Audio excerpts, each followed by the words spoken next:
So, good morning, everybody. Today we are going to study about the problem solving techniques using C, Unit 1, the Session 3.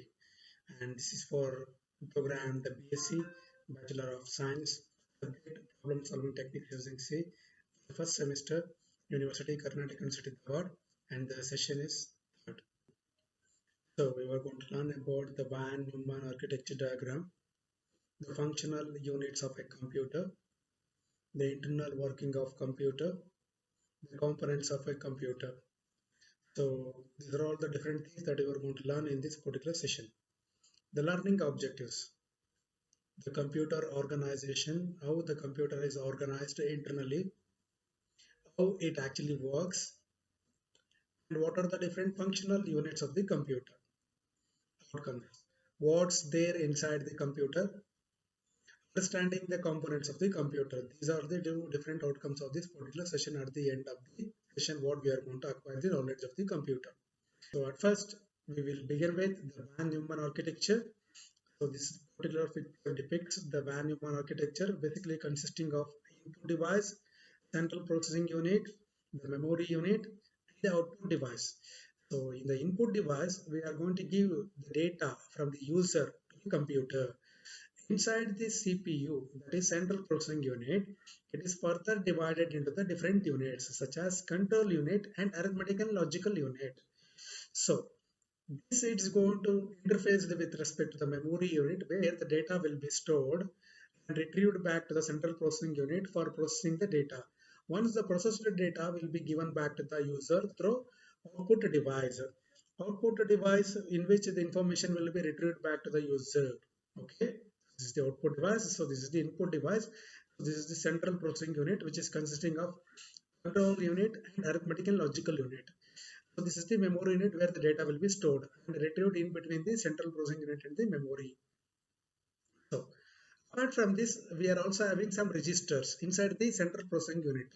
So these registers are PC. PC stands for program counter. This is the register which is going to hold the next executable instruction, which is the next instruction to be executed that will be held in this particular register, that is program counter. Next we are having the current instruction register. What is the operation that we have to do with respect to current instruction? Whether we need to perform the addition, subtraction, division, multiplication or logical operations and or not.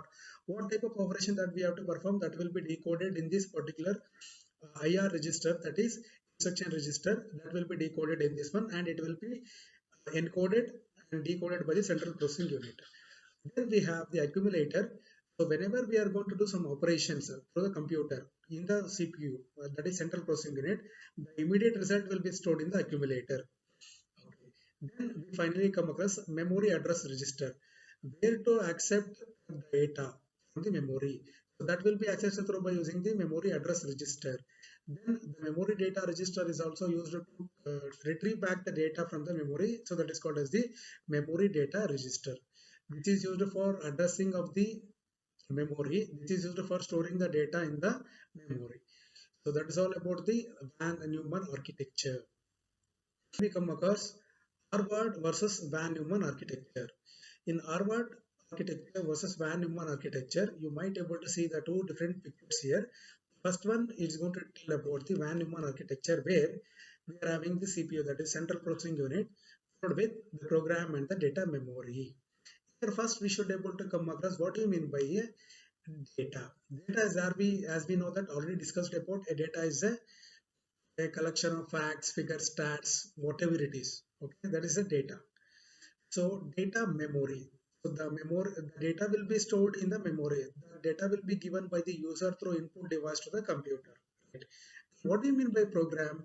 A program is a set of instructions to do a particular task. A program is nothing but it will contain a set of instructions. It will contain many number of set of instructions. Okay. To perform a particular task, that is what we are going to call it as a program. So in Van Neumann architecture, basically the program and the data memory are stored inside the memory.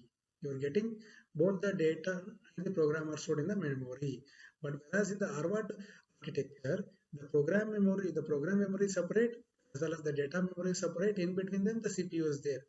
Here it is going to increase the bandwidth, but the processing speed will be reduced. But whereas with respect to the Van Neumann architecture, the processing speed will be high. Why? Because both the data and the program are going to stored in the same memory.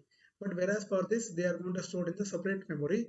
That's why they are going to increase the bandwidth in between them. Okay?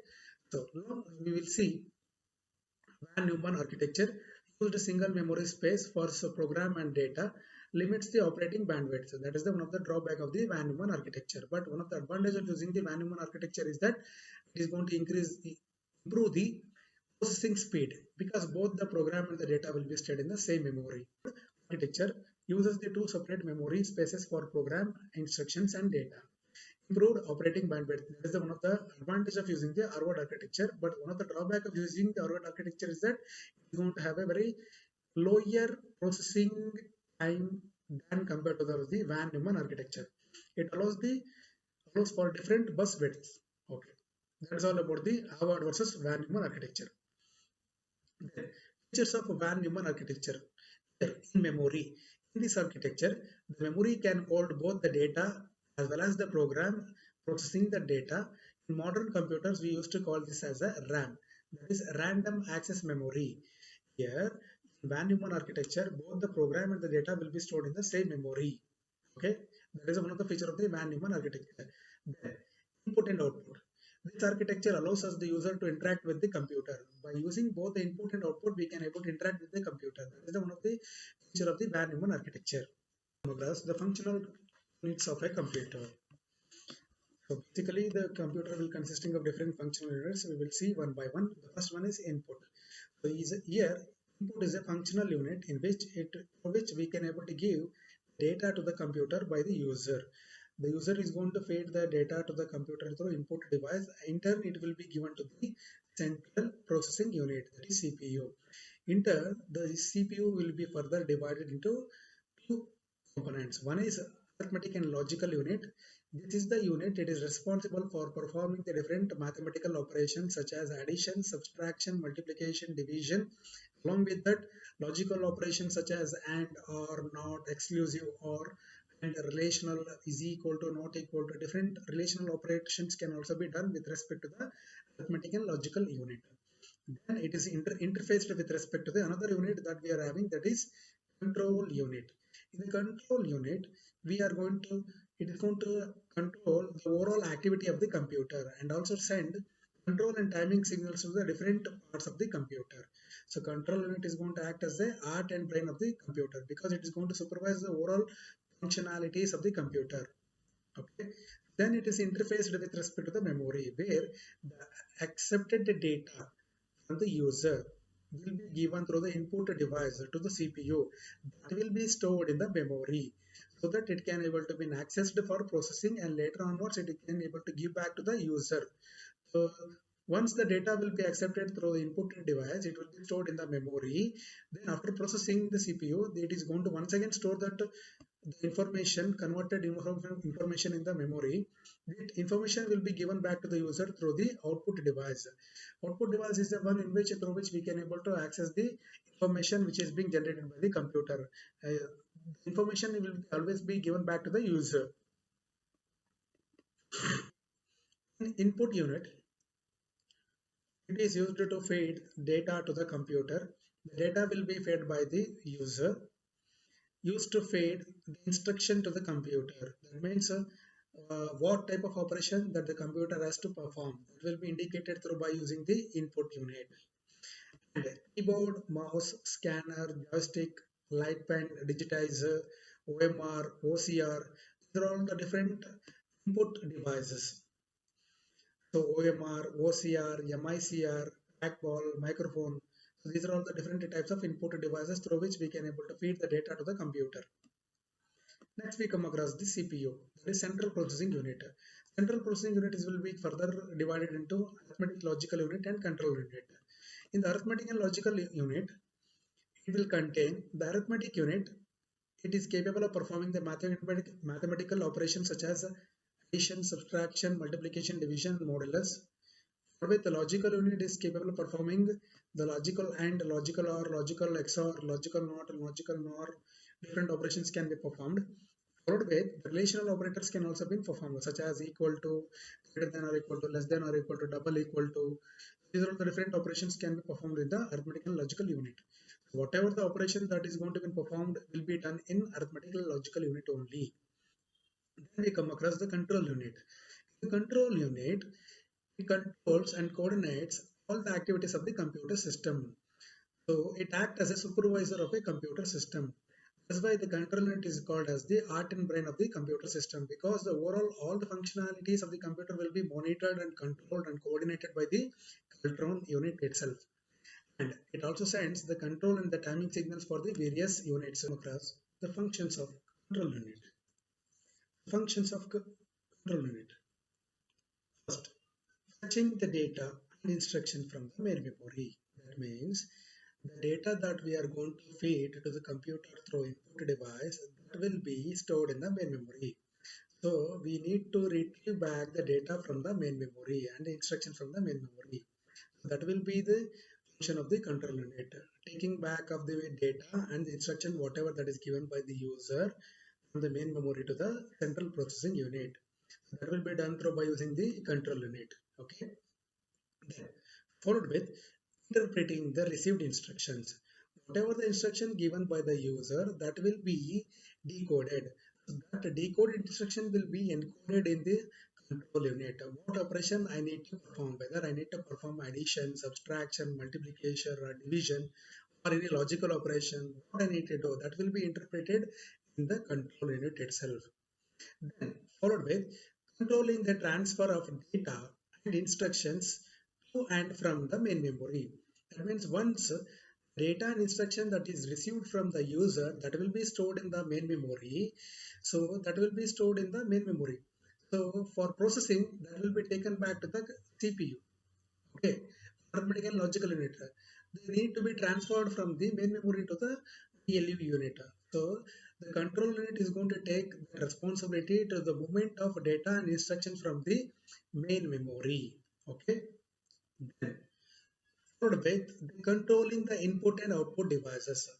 So the function of the control unit is to that it is to send timing and control signals for the various units which is available in the CPU, and also controlling the input and output devices with the overall supervision of the computer system. So this is all about the functions of the control unit. Memory unit. So basically the memory, the data and instructions given through the input devices will be stored in the memory unit. So they are stored in the memory. The computers can be capable of understanding only zeros and ones, and these zeros and ones are called as bits, that is binary digits. Binary digits means zeros and ones. So all data and instructions are stored in the form of bits, because the basic unit of memory is byte. The basic unit of memory is byte. The sequence of 8 bits is called as a byte. We will see the memory measurement, computer memory measurement units. So here you might able to see the different categories of memory management unit. So here we will have the symbol, the form, and the quantity. 1 bit. 1 bit is equal to, it is a binary digit. It is one cell, binary 0 or 1. For with 4 bits. 4 bits means 1 nibble. 1 nibble means half byte. 8 bits, 8 sequence bits is equal to 1 byte. That is equal to 1 byte. 1024 byte. 1024 byte is equal to 1 kilobyte. 1 kilobyte. 1024 kilobyte is equal to megabyte. 1 megabyte. 1024 megabyte is equal to 1 gigabyte. 1024 gigabyte is equal to 1 terabyte, 1 TB. 1024 terabyte is equal to petabyte, 1 petabyte. 1024 petabyte is equal to 1 exabyte. 1024 exabyte is equal to 1 zettabyte. So this is the overall memory management measurement of the computer cells. Starts with the binary digits zeros and ones. That means 4 digits is equal to 1 nibble, or half byte is equal to 1 one nibble, 4 digits is equal. The memory will be basically broadly classified into primary memory and the secondary memory. In this particular topic that you are going to study in the future sessions. Okay, output unit. So this is the unit through which we are going to get the information from the computer. This information is going to be get through by applying the processing on the data. Okay, to display the results back. Then we finally come across the last unit, that is output unit. In the output unit, this is a unit which is used for getting the information from the computer. We are going to feed the data to the computer through the input device. The inputted data will be stored in the computer memory. Once this data will be processed, that data will be converted into the information that will be given through by using the output unit. Display the results back to the user. The control unit sends a signal to this unit to be ready to accept processed data from the memory and to display it. So this particular unit will be ready whenever the control unit is going to send a particular signal to the input. Whenever the control unit sends signal to this unit, be ready to accept the processed data from the memory and to display it. This particular output unit is going to receive a control signal from the control unit to be get ready to display the results back to the user. So some of the examples of the output devices such as monitor, projector, printer, plotter, speaker, etc. These are the different examples of the output unit. So finally we come across MCQ section. First question is computer CPU consists of options are control unit, arithmetic and logical unit, all, none. The answer will be C. It will contain both control unit as well as arithmetic and logical unit. Bits means options are zeros, ones, zeros and ones, D, none. So the answer will be zeros and ones. Is C. Which unit is called as brain and heart of a computer? A. Input unit, B. Memory, C. CPU, D. None. So the answer is C. CPU. Which unit accepts the data computer? A. Input, B. Output, C. Control unit, D. Memory unit. So the answer is A. Input.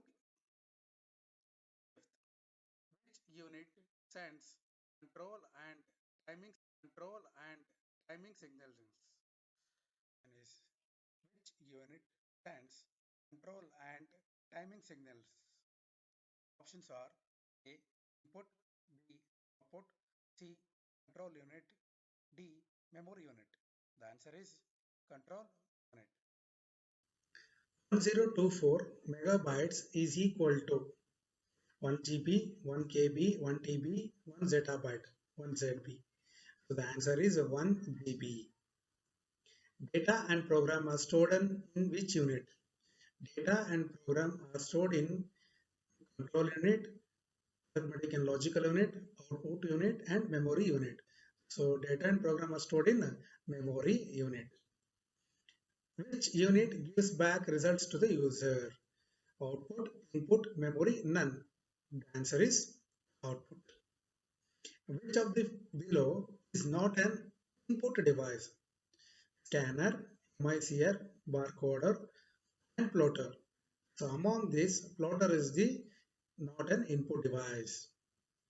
Which of the following is an output device? Projector, mouse, trackball, OMR. So projector is the output device. Mouse, trackball, OMR are all input devices. Answer is projector.